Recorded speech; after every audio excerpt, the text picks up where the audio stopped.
Lalon Shah bridge পার হওয়ার সময় major general call দিয়েছিলেন, যিনি এখন দায়িত্বে আছেন। উনি বলছে, হুজুর আমির হামজা জি, যেহেতু প্রশাসনে আছে, ডিসিএফআই আছে, গোপনে যেন কথাগুলো বাইরে না বলাই ভালো, তারপরও কিছু বলছি সতর্কের জন্য। উনি বললেন, আল্লাহর কোরআনের কথা বলার জন্য এতদিন যারা বাধা দিয়েছে, যদি কোনো জায়গায় বাধা পান আপনি সরাসরি নাম্বার সেভ করে রাখেন, আমারে জানাবেন, ঠ্যাং ভেঙে ফেলবো। কিন্তু দুইটা কথা আমাকে জানিয়েছে, বলছে মিজানুর রহমান আজহারি কিছুদিন পরে আসবে দেশে। আমি যেহেতু মালয়েশিয়া ছিলাম কিছুদিন, কথা বললাম ভাইয়ের সাথে, বলছে যাব কয়েকদিন পরে, আর একটু শান্ত হোক, কারণ শয়তানরা তো এখনো বসে নেই। আমি বাইরে গিয়েছিলাম সিঙ্গাপুর, মালয়েশিয়া, ওরা আমার বিরুদ্ধেও ষড়যন্ত্র এখনো চালাচ্ছে, কারণ এরা দেখছে এ তো ঝামেলা থাকলে আমাদের পিঠের চামড়া জনগণ তুলে ফেলবে।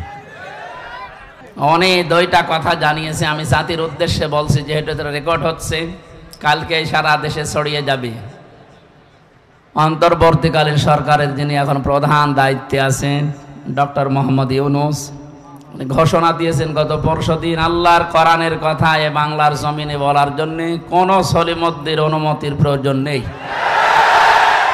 সুতরাং আলহামদুলিল্লাহ, আমরা মুক্ত বাতাসে মুক্ত কণ্ঠ দিয়ে আল্লাহর কোরআনের কথা মানুষদেরকে শোনাতে পারবো। জেলখানার ভেতরে আমার কথা বলতে দিত না, আমারে আর মাওলানা মামুনুল হককে, অথচ আপনারা চুপ করে থাকবে। ঈদের নামাজও পড়তে দেয়নি। একটা হিন্দু পেয়েছিলাম জেলার আর সোফার, ও তো আর আলেম সালেম বোঝে না, ওর কাছে সব সমান। উনি জানিয়েছে যে তাফসির মাহফিল যারা করে, কোরআনের অনুষ্ঠানগুলো, কমিটিকে আপনি আগে থেকেই বলে দেবেন। এই যে আমি এই ভাইকে ছিল সাথে, মৌলানা হোসাইন ও শুনছিল, কমিটিকে বলবেন যে মহিলা প্যান্ডেল যেন একটু আলাদা করে, ওখানে যেন কোনো পুরুষ মানুষ না যায়। এক নাম্বারে এটা আমাকে জানাতে বলেছে। কালকে থেকে যত জায়গায় মাহফিল আছে বাংলাদেশে, আগে থেকে কমিটিরে জানাবেন। দ্বিতীয় নম্বর জানিয়েছে, মেয়েদের ওই জায়গাতে অন্তত 5-7টা 10টা ওয়াশরুম বানিয়ে দেবেন, এই সাময়িক কিছু সময়ের জন্য, যেন কষ্ট না হয়। এই দুইটা মেনে চলতে বলবেন। বাকি কোনো সমস্যা নেই, কোরআন যেভাবে আল্লাহ উপস্থাপন করতে জানিয়েছে ওইভাবে মানুষকে জানাবেন। আমরা দল মত নির্বিশেষে এদেশে আমরা একটা পরিবার। যদিও এমন সময় কথা বলছি যে সময় ভারতের একটা কালো চিন্তার কারণে আমাদের 8টা-9টা জেলা বাংলাদেশে এখন পানির নিচে। আমিরে জামাত ডক্টর শফিকুর রহমান সহ যে মানুষগুলো আজ ত্রাণ দেওয়ার জন্য গিয়েছে, আল্লাহ তাদেরকে হায়াতে তজ্জেবা সিহাতে কল্লিয়া দান করুন। যাদের টাকা পয়সাগুলো ওখানে যাচ্ছে, মনে করবেন এটা সবচাইতে এখন বড় জিহাদ, এই মানবতার পাশে দাঁড়ানো। জিহাদের নাম নিয়ে উল্টাপাল্টা ফতোয়া দিয়েছে মানুষগুলোকে, আজ জঙ্গি, উগ্রবাদ, বিভিন্ন নাম দিয়ে মামলা হামলা দিয়ে হয়রানি যারা করেছে, তাদের এই চক্রান্ত জাতি এবং বাইরে যারা আল্লাহ রসুল বিশ্বাস করে না, খ্রিস্টান, ইহুদি, তারাও বুঝে ফেলেছে। কাউন্টার টেররিজম নামে যে বিভাগটা ছিল, এরা আন্দাজে ভালো মানুষ বাড়ি থেকে ধরে এ বোমা মারিয়েছে, এ জঙ্গি, এই নাম দিয়ে, বিশেষ করে যে মনিরুল, এটা একটা টাটকা নির্ভেজাল শয়তান। আমি তো শয়তান দেখিনি কোনো দিন, ওর দিকে তাকালে আমার মনে হয় শয়তান যদি দেখতাম তো এইরকমই হইত। মাটির নিচে আমারে যে ঘরে নিয়েছিল, এ সমস্ত কথা বলতে ওনারা আসার সময় বলেছিল, যা যা করলাম বাইরে যে কিছু বলবেন না, এই জন্য আর বলতেও পারছি না, থাক। হ্যাঁ, বলে আমি আবার ফের ধরা খাই, আর ধরা খাবো না ইনশাল্লাহ। তাই আমাদের মন মানসিকতা আসলে এখন ভালো নেই, কারণ ওই মানুষগুলোর দৃশ্য দেখলেই কান্না চলে আসতেছে। এমন অবস্থায় পানির ভেতরে এরা হাবুডুবু খাচ্ছে। এমনকি এ দেশটা দ্বিতীয়বার আমাদেরকে মুক্ত বাতাসে কথা বলার জন্যে, মুক্ত পরিবেশে বের হওয়ার জন্যে, ওপেনভাবে আল্লাহর কোরআনের কথাগুলো ময়দানে নিয়ে আসার জন্য যারা জীবন দিয়ে গেল, যে কয়েকজনের নাম বললাম, আল্লাহ প্রত্যেককে যেন শাহাদতের সুউচ্চ মর্যাদা দান করেন। অনেকে ফতোয়া দিয়েছিল যে না, এনারা শহীদ হয়নি, নিজে যে বুক পেতে দিয়েছে। আপনি বুক পেতে দেন তো। নবীজি জানিয়েছে, যদি আগুনে পুড়ে কেউ মারা যায় সে শহীদের মর্যাদা পায়। এই হাদিস কোনোদিন শোনেননি? কথা বলেন না কেন?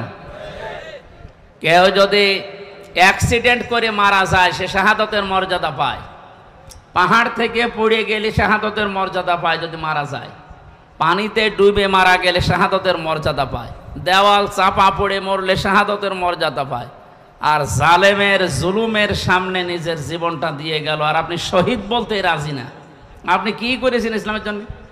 খালি মুসলমানদেরকে ডিভাইডেড করান আর ফতোয়াবাজি ছাড়া তো আপনার কোনো কাজ দেখি না।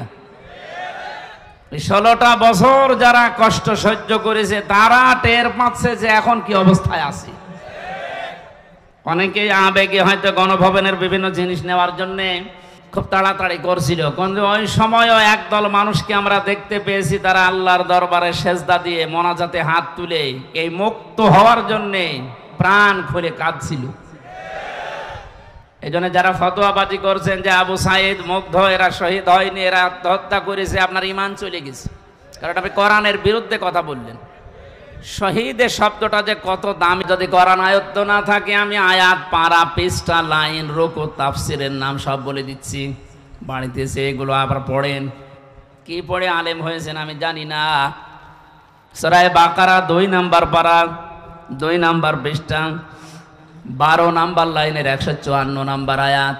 ফি জিলালিল কোরআন, সাজ্জিদ কুতুব দিয়েছেন বর্ণনা, বানিয়ে বলছি না, দেখে এসেছি। আল্লাহ পাক বলেন তোদের মুখের ওপরে আমি নোটিশ জারি করলাম, কথা বলবি না, একজন দুইজন না, ওয়ালা তাকুলু, কেউ এ কথা বলবি না, লিমান ইয়াকতালু ফি সাবিলিল্লাহি আমওয়াত, আমি আল্লাহর জন্য যারা জীবনটাও দিয়ে দিল তারা মারা গেছে, এ কথা কখনো বলবি না। কে বলছেন? বাংলার মানুষেরা, মানুষ যেহেতু কথা বলে মুখ দিয়ে, এই জন্য আল্লাহ মুখের ওপরে হাতে নিষেধাজ্ঞা দিয়েছেন, মুখ দিয়ে কথা কখনো বলবি না। বাল আহইয়াউন, বরং তারা জীবিত, ওয়ালাকিন লা তাশউরুন, কিন্তু তোমরা টের পাও না। তাই মুখের পরে মানুষ যেহেতু ধারণা করতে পারে, অন্তর দিয়ে ধারণা করে কি দিয়ে? জবাব দেন না কেন? এই জন্য অন্তরের উপর আল্লাহ নিষেধাজ্ঞা দিয়েছেন। ওয়ালা তাহসাবান্নাল্লাযীনা কুতিলু ফি সাবিলিল্লাহি আমওয়াতা বাল আহইয়াউন ইনদা রাব্বিহিম ইরযাকুন। সূরা আলে ইমরান 4 নাম্বার পারা, 11 নাম্বার পৃষ্ঠা, 9 নাম্বার লাইনের 169 নাম্বার আয়াত। এটা তাফসিরে তাবারিতে আছে। আল্লাহ পাক বলেন ধারণাও করবি না যে যারা আমি আল্লাহর জন্য জীবনটা দিয়ে দিল যারা মরে গেছে, এ কথা ধারণাও করা যাবে না।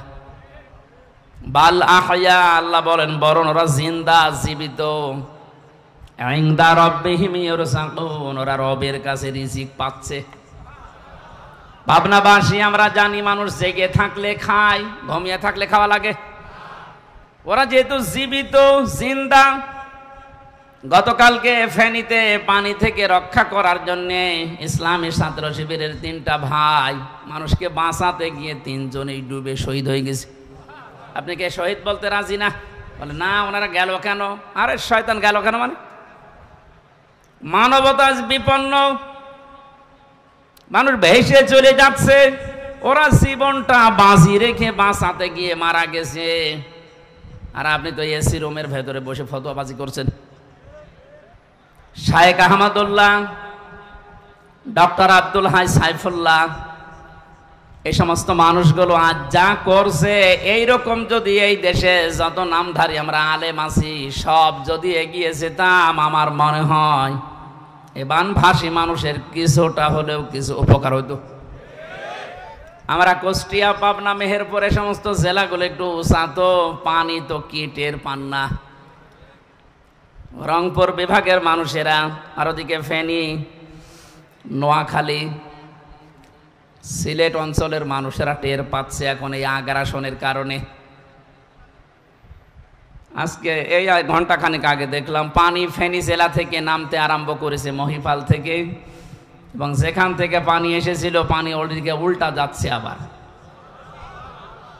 এই যে লক্ষ লক্ষ মজলুমদের এখন চোখের পানি। গত রাতে আমি তাহাজ্জুদের নামাজ পড়ে আল্লাহকে কান্নাকাটি করে বলেছিলাম, আল্লাহ সকাল হতে হতে যেন একটা সুসংবাদ শোনা যায় যে পানি থেকে মানুষ মুক্ত হচ্ছে। দোয়া আমার মনে হয় এই পাবনা জেলায় পার হতে হতে দোয়া কবুল হয়ে গেছে। কারণ নবীজি জানিয়েছেন, ইত্তাকি দাওয়াতাল মাজলুম, মজলুমের বরদোয়া থেকে নিজেকে বাঁচিয়ে রাখবা। ফাইন্নাহা লাইসা বাইনাহু ওয়া বাইনাল্লাহি হিজাব, মজলুমের ভেতরে আর আল্লাহর ভেতরে কোনো পার্থক্য থাকে না, ও দোয়া করলেই কবুল হয়ে যায়। এই জন্য মজলুমের চোখের পানি যত পড়ছে, আল্লাহ রাব্বুল আলামিন আমার মনে হয় দোয়া কবুল করে এই বানভাসী মানুষদের দুঃখ কষ্ট লাঘব করছে। ইতিহাস যেটা পড়েছি, ফেরাউন ধ্বংস হওয়ার পর এবং হস্তি বাহিনীর যে নাম শুনি আমরা, কাবা ঘর ভাঙতে এসেছিল, পৃথিবীর বড় বড় জালেম দুনিয়ায় যারা বিদায় নিয়েছে, এরা বিদায় নেওয়ার পরে কয়েকটা চিহ্ন নিদর্শন পৃথিবীর মানুষ দেখেছে। তার ভেতরে এই বৃষ্টি একটা, পানি একটা, বন্যা একটা, যাই বলেন, এগুলো একদিন, 2 দিন, 5 দিন, 40 দিন একাধারে স্থায়ী হওয়ার কারণে ওই এলাকাকে আল্লাহ এমন ভাবে উর্বর করে দিয়েছে, ওদের অভাব অনটন আল্লাহ ওইটার কারণে দূর করে দিয়েছে। সুতরাং আপনারা ক্ষতি করার জন্য যেটা করছেন, এটা আমাদের উপকার হবে ইনশাআল্লাহ। আজকে এই যে নাটোর থেকে আমার সাথে এক ভাই উঠলো, কি মৌলানা মোজাম্মেল হক, উনি আসার সময় বলছিল আমারে রেখেছিল জেলখানার ফাঁসির কন্ডেম সেলের ভেতরে। আমি যে 3 বছর ছিলাম, আমার সাধারণভাবে দেয়নি, ওই ঘরের ভেতরে 24 ঘন্টা তালা লাগানো। উনি বলছিল ভাই আপনার উপকার হয়েছে, কারণ ওয়ার্ডে থাকতে দিলে সারাদিন এই গল্প স্বল্পই সময় কেটে যেত। আপনি যেহেতু সময় পেয়েছিলেন, একটু পড়াশোনা করতে পেরেছেন, আলাদা একটা এবাদত করে স্বাদ পেয়েছেন। আসলেও ঠিক, ওরা চেয়েছিল আমারে কষ্ট দিতে, যোগাযোগ বিচ্ছিন্ন করে। আল্লাহ আমারে কোরআনে কারিমের সাথে সম্পর্ক তৈরি করার জন্য সময়টা আমাকে উপহার দিয়েছে। কষ্ট হয়েছে স্ত্রী, সন্তান, মা বাবা থেকে বিচ্ছিন্ন থাকার কারণে, কিন্তু উপকার হয়েছে। আমি যে তথ্যগুলো কোরআনে কারিম থেকে, ওখানে 76 জন আলেম আমরা ছিলাম, একে অন্যের কাছে যা যা নিতে পেরেছিলাম, ওইগুলো এখন আরো লেখাপড়া বাড়িয়ে জাতির কাছে আমি এখন মন খুলে ডেলিভারি দিতে পারবো। আল্লাহ যেন আমাকে তাওফিক দেন, আমার শরীরটা সুস্থ রাখেন। শরীরে আসলে কোলাচ্ছে না, ওরা যা খাওয়িয়েছে 3 বছর, স্বাভাবিক হতে একটু সময় লাগবে। তারপরও আপনাদের মতো মানুষের দোয়া পেলে আমি ইনশাআল্লাহ সুস্থ হব। মাহফিলের প্রধান অতিথি হাফেজ মাওলানা ইকবাল হোসাইন, উনি যাওয়ার সময় বলছিলেন যে কমিটির ছেলেরা এখানে যে টাকা পয়সাগুলো কালেকশন করছে, এর খরচ বাদ দিয়ে টাকাগুলো তারা বানভাসী মানুষের এই দুঃখ কষ্ট লাঘব করার জন্য পাঠাবে। এক মুসলমান আর এক মুসলমানের উপরে যে 6টা হক আছে, অধিকার আছে, তার ভেতরে এইটা একটা, যে ও বিপদে পড়লে আপনি এগিয়ে যাবেন। এই জন্য আহ্বান জানাচ্ছি, এই পাবনা থেকে, এই সিরাজগঞ্জ, কুষ্টিয়া, এত দূর থেকে সেই ফেনীতে যাওয়া আসা করে আপনার অনেক টাকা খরচ হয়ে যাবে। যদি 10,000 টাকা, 20,000 টাকা কেউ দিতে চান, আমি আজকে সকালে পাঠিয়েছি এবং কালকেও দেবো ইনশাল্লাহ।